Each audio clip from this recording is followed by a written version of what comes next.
महाराष्ट्र सरकारने पुरंदर भागामध्ये एक मोठं आयटी पार्क उभारण्याची प्रक्रिया सुरू केली आहे, ज्यामुळे हिंजवडी आयटी पार्क वरील ताण कमी होईल।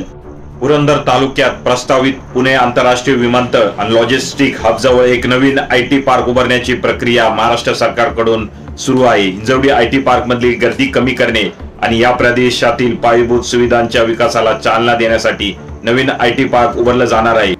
पुरंदर इथे आयटी पार्क उभारण्याचा मूळ निर्णय एप्रिल 2025 चाच आहे, पण अंमलबजावणीचे हालचाली आता पुन्हा सुरू झाल्या आहेत, ज्यामध्ये पुरंदर तालुक्यातील दिवे, चांबळी, कोडीत येथील जागांची पाहणी सुरू करण्यात आली। या गावांमधील 1500 एकर जागांवर हे आयटी पार्क उभारलं जाणार आहे। या पार्कमुळे हजारो नोकऱ्या उपलब्ध होणार असून पुरंदर परिसरातील आर्थिक आणि सामाजिक विकासालाही चालना मिळणार आहे। तसंच हिंजवडीवरील वाहतुकीचा भार कमी होण्यासही मदत होईल। औद्योगिक विकास महामंडळ MIDC या प्रकल्पाची अंमलबजावणी करणार आहे। तज्ञांच्या मते येत्या काही काळात पुरंदर हे पुण्याचं नवीन आयटी हब म्हणून ओळखलं जाणार आहे। हिंजवडीतील कंपन्या महाराष्ट्राबाहेर स्थलांतर करण्याचा विचार करत असल्याने पुरंदर आयटी पार्कमुळे हा भार कमी होईल आणि कंपन्या महाराष्ट्रातच राहतील। हा पण एक महत्त्वाचा उद्दिष्ट सरकारचा आहे।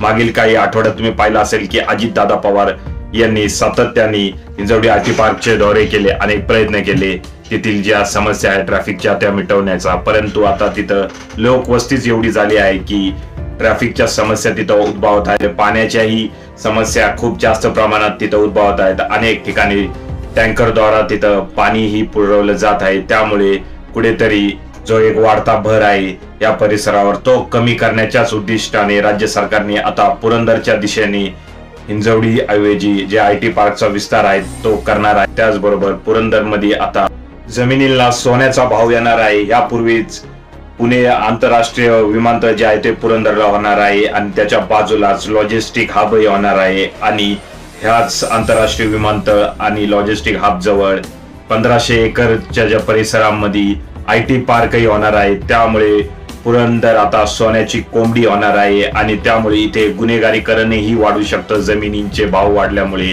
आणि जमिनींची दलाली मोठ्या प्रमाणात होऊ शकते। मुळशी पॅटर्न प्रमाणे आता पुरंदर मध्येही गुन्हेगारी वाढू शकतं। त्यामुळे ह्या गोष्टी नियंत्रणात ठेवण्यासाठी महाराष्ट्र सरकारने आधीच तयारी केली पाहिजे असंही नागरिकांचं म्हणणं आहे। परंतु एक गोष्ट चांगली आहे की महाराष्ट्रामध्येच आयटी पार्क राहतील, यामुळे पुरंदर काय आणि हिंजवडी काय, जर महाराष्ट्रामधील भूमिपुत्रांना महाराष्ट्रामध्येच कुठेतरी रोजगार उपलब्ध होत असेल तर यांनी महाराष्ट्राचाच फायदा आहे। पुरंदरचं जर भौगोलिक लोकेशन जरी पाहिलं आपण तरी ते पुणे शहरापासून 1 ते 1.5 तासाच्याच अंतरावर आहे। पुरंदरला पाण्याचीही समस्या नाही आहे, तिथं पाणीही खूप जास्त प्रमाणात आहे। आणखीन एक जमेची बाजू ही आहे की पुरंदर मध्ये 1500 एकरचा असा एक सपाट प्रदेश आहे।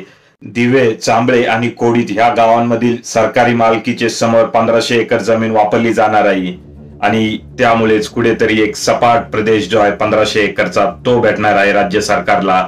तिथे सरकारने जर प्रॉपर टाउन प्लॅनिंग केली तर हिंजवडी आयटी पार्क मध्ये जे आता रस्ते, वाहतूक तसंच पाण्याचे प्रश्न उद्भवत आहेत ते तिकडं उद्भवणार नाही याची काळजी सरकार घेऊ शकतं। त्यामुळे पुरंदर हेच आता हिंजवडी आयटी पार्कला एक चांगलं उत्तर आहे असंच बोललं जात आहे। त्यामुळे आता पुरंदर आयटी पार्क किती वर्षांमध्ये होत आहे याचीच प्रतीक्षा आता पुणेकरांनाही लागलेली आहे, तसंच पुरंदर वासियांनाही लागली आहे।